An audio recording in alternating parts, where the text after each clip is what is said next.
Hey, this is just a quick tutorial on how to use our Whiteboard.Fi tool, which we're going to be using for solitaire chess and possibly some puzzles. So there's really only three basic functions you need to know. First is the draw tool, so that's this guy right here. It looks like a pencil. You can click on this one to choose a different color, say if I want red, then just kind of draw. Really easy. You can change the line width, so if I go like this, it'll be a lot thicker. And then if I go over here, I can click on things. If I hit backspace, it'll delete them. Now, another way to delete things is you can hit the eraser tool.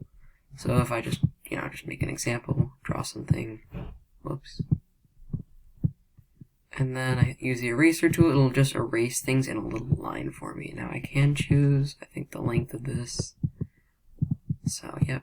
And then, or you can, don't bother with this. Just use this one. It'll clear everything. Then to use text, because I know some people probably don't have styluses and all that, click this one and just click and you can type. Okay.